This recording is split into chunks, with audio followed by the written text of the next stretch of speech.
Mathematics is the most exact science of all the sciences. It is the perfect epitome of science. However, some semi-professional mathematicians have managed to introduce in the modern books of mathematics confusions which are causing problems with students when they try to understand mathematics. And I've noticed three main issues which need to be clarified, so I divide this video into three parts. Part 1 deals with the so-called imaginary numbers. Part 2 deals with infinity.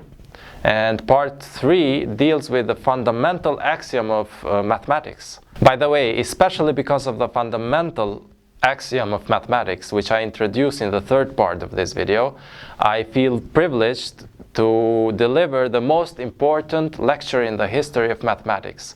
But let's deal with the less important part first, which has to do with the so-called imaginary numbers. The so-called imaginary numbers are denoted with an I in mathematics. And whoever discovered them called them imaginary because he thought that he was simply using a dirty trick to solve quadratic equations without realizing that they really exist. So my question is, if they are not real, how come they always work?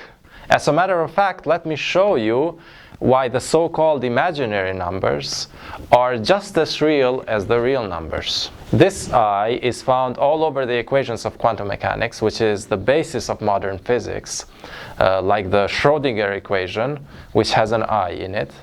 Also the Dirac equation has an I in it. So can you call physics imaginary? Things which we can touch. As a matter of fact, Paul Dirac predicted the existence of antimatter simply using this I. And guess what? Today we know that antimatter does exist. It exists in small quantities in the observable universe, and it's also being produced artificially in high energy accelerators in many labs around the world. So in fact, the so-called imaginary numbers are real numbers in a perpendicular dimension, which can be a real physical hyperdimension, like the fourth dimension, the fifth dimension as predicted by Einstein's theory, or all the way to the 10th dimension as predicted by the string theory. So the I is not imaginary at all. It works. How can you call something which always works imaginary? Equations which deal with electricity have the so-called imaginary numbers. And you can try and touch electricity and see if it's real or imaginary. However, it's not my mission to fix the books of mathematics, so I would still leave the I in all the books of mathematics, but I would call it invisible.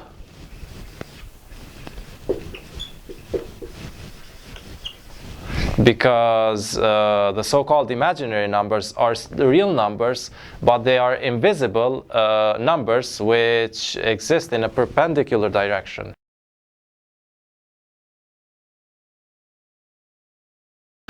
In many well-established books of mathematics, you can find the expression 1 plus 2 plus 3 plus 4 and so on, all the way to infinity. And they say that this equals to -1 over 12. What they are saying is that if we add all the numbers all the way to infinity, we will get the result -1 over 12. And really this value can be reached through what is called the Ramanujan Summation, or the Riemann zeta function regularization, or the analytical continuation. But none of these methods are pure mathematics. When we use some of these methods, which deal with divergent series, or other things which have implied infinities in them, we are assuming that we can count all the way to infinity, surpass it, come back to 0, and then and only then we would get a value which is -1 over 12, for example. But we already know that we cannot count all the way to infinity. So using these methods, we are assuming something which is not possible. Therefore, adding all these numbers all the way to infinity does not equal to -1/12. Yet, as imaginary as this is, it has some valuable information in certain fields of mathematics and physics, and I would not like to lose that information. So I'm proposing a new mathematical sign which looks like this, which is a combination of the equal sign and the infinity sign. And here's what this sign means. It means this: if you are so crazy to believe that you can count all the way to infinity, and then you are also so crazy to believe that you really did, then infinity will laugh at you and will give you a strange result. So let's fix this. Now this is correct. I mean that mathematics is the science of counting, and if you cannot count all the way to infinity, that means that infinity is beyond mathematics. Infinity does not bend to the rules of mathematics. It's mathematics which bends to the rules of infinity. And really, all these crazy attempts to manipulate with infinity emerge from the fact that most mathematicians do not even know the fundamental axiom of mathematics.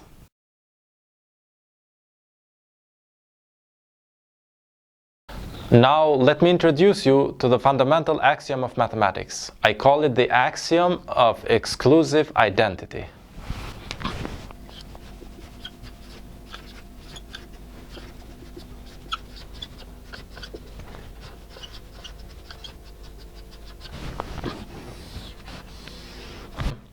According to this axiom, each number has an exclusive identity.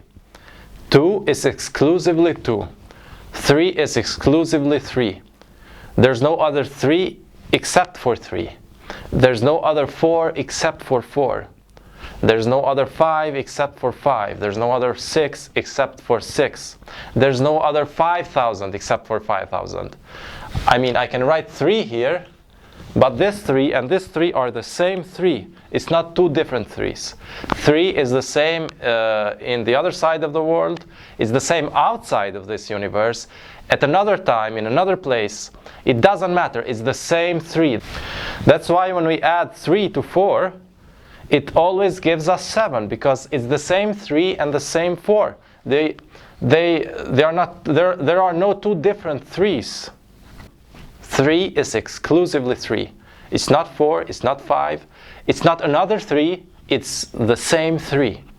And there's no other 4 except for 4. There's no other 5 except for 5. There's no other 6 except for 6. There's no other 5,000 except for 5,000. There's no other 1 million except for 1 million. And finally, there's no other infinity except for infinity.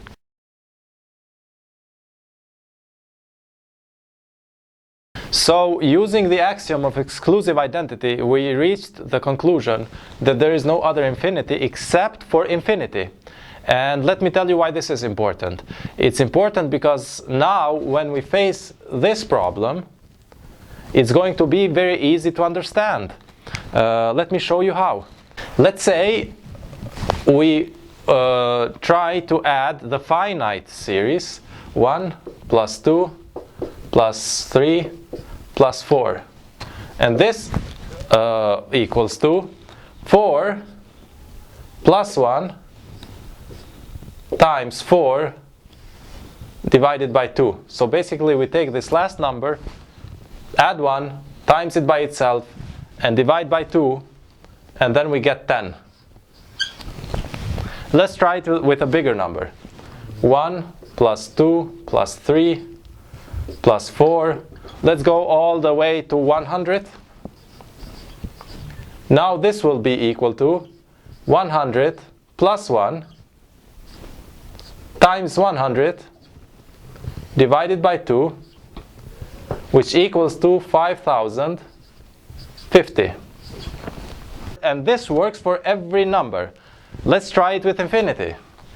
1 plus 2 plus 3 plus 4, and let's say we go all the way to infinity. this will be equal to infinity plus 1 times infinity divided by 2. And once we see this, we realize that infinity plus 1 is a bigger infinity than infinity, which means that there's another infinity besides the infinity. And this is in violation with the axiom of exclusive identity, because it says that there's no other infinity except for infinity. While here, we assume that there's another infinity except for infinity, which means that the solution to this problem does not exist. It's beyond mathematics.